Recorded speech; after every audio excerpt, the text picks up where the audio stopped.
So it has been a very busy past couple of days in the NFL, but nobody has been busier than the New England Patriots. Just in the past 24 hours, or excuse me, 48 hours, I should say, they have gotten 8 deals done.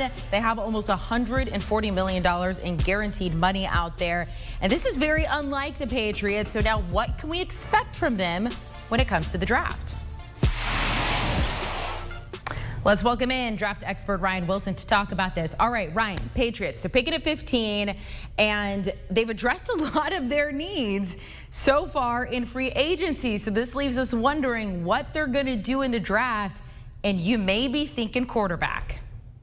Yeah, that's right, Amanda. So we saw the 8 names of the people they've signed in free agency, but there are actually 10 names. They re-signed Dietrich Wise, who's already on the roster last season, and they traded for Trent Brown, the offensive lineman. So there are even more people on that team that weren't there last year. So what's going to happen? They addressed the edge rush position, which is what I had them taking in Monday's mock draft with Azeez Ojulari. So what's left? At the top of the list remains quarterback, even though they did bring back Cam Newton.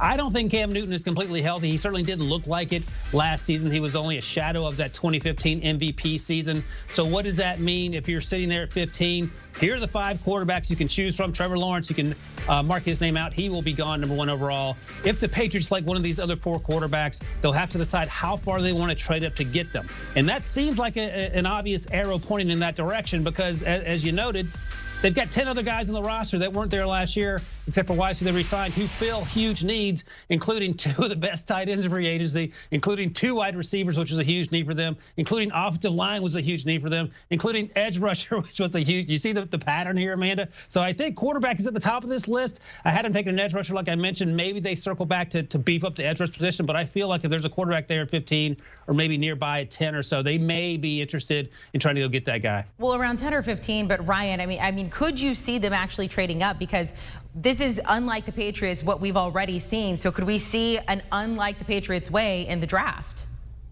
Yeah, you're exactly right. I mean, this isn't a protocol offseason behavior for Bill Belichick for sure. And part of me thinks it's this. So last year he said, okay, you guys can kick me while I'm down. This is going to be a bad year for us. We're going to own it, but you better get your money's worth. Every other team in the AFC. The Buccaneers and Tom Brady won the Super Bowl, so that's a warning sign, I should say, to the rest of the AFC and the AFC East in particular. The Bills played well, but now I'm sure they're thinking, oh my God, here they come. And it could be, as you note, the Patriots are just going to go crazy. They're going to sign everyone. They're going to move up and get whoever they want. At this rate, maybe they're going to try to trade up to #1 and try to get Trevor Lawrence. But I do think it is reasonable to expect they want to get a quarterback. Jarrett Stidham didn't work out. Brian Hoyer obviously didn't work out. Maybe Jimmy Garoppolo's in the plans. But in terms of the draft, maybe around the 10 range, if there's a guy there they like. Do you want a sports network that delivers everything that matters about the game? The highlights, the picks, the instant analysis, no yelling, no fake debates, no politics. Hit the subscribe button and never miss a moment.